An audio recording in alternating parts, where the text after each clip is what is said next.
Trump American president గా బాధ్యతలు స్వీకరించిన తర్వాత అన్ని పేర్లు మార్చే పనిలో ఉన్నారు. గల్ఫ్ ఆఫ్ మెక్సికోని గల్ఫ్ ఆఫ్ అమెరికా అని పిలుస్తామని చెప్పి ప్రకటించారు. అది అమెరికన్ ఇంట్రెస్ట్ అని, అమెరికన్ ప్రైడ్ అని, అమెరికన్ హానర్ అని, తను అమెరికన్ హానర్ ని రెస్పెక్ట్ చేస్తానని చెప్పి ఆయన చెప్పారు. అసలు గల్ఫ్ ఆఫ్ మెక్సికో ప్రత్యేకత ఏంటి? అక్కడ ఆఫ్ షోర్ ఆయిల్ ఎక్స్ప్లోరేషన్ చాలా ఎక్కువ. అంతేకాదు 1/5 ఆఫ్ ద అమెరికన్ ఫిషరీస్ అంతా కూడా అట్నుంచే వస్తాయన్నమాట. దాంతో పాటు అక్కడ టూరిజం అనేది చాలా ఇంపాక్ట్ఫుల్ గా ఉంటుంది. గల్ఫ్ ఆఫ్ మెక్సికో చాలా ఇంపార్టెంట్. డొనాల్డ్ ట్రంప్ ప్రెసిడెంట్ గా క్యాంపెయిన్ చేస్తున్నప్పుడు మెక్సికన్ ప్రెసిడెంట్ క్లాడియా షిన్బామ్ ఒక మాట చెప్పారు, దాన్ని మెక్సికన్ అమెరికా లేదా మెక్సికో అమెరికా అనొచ్చు కదా అని. కానీ డొనాల్డ్ ట్రంప్ మాత్రం గల్ఫ్ ఆఫ్ అమెరికా అంటానని చెప్పి ఇప్పుడు ప్రకటించారనమాట. ఇదే దిశగా ఈ పేర్లు మార్చే పనిలో అమెరికన్ ప్రెసిడెంట్ ఉన్నారు. మౌంట్ డెనాలి ఏదైతే అలాస్కాలో ఒక మౌంటైన్ ఉందో దానికి మౌంట్ మెక్కిన్లే అని పేరు మార్చారనమాట. మెక్కిన్లే అని ఆయన ఇంతకుముందు అమెరికన్ ప్రెసిడెంట్.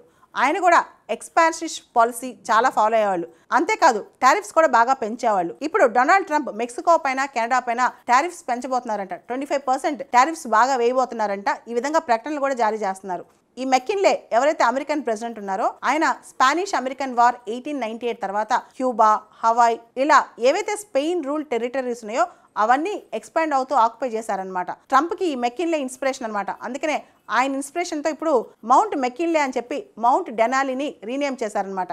ఈ మౌంట్ డెనాలి అనేది అలాస్కాలో ఉంది.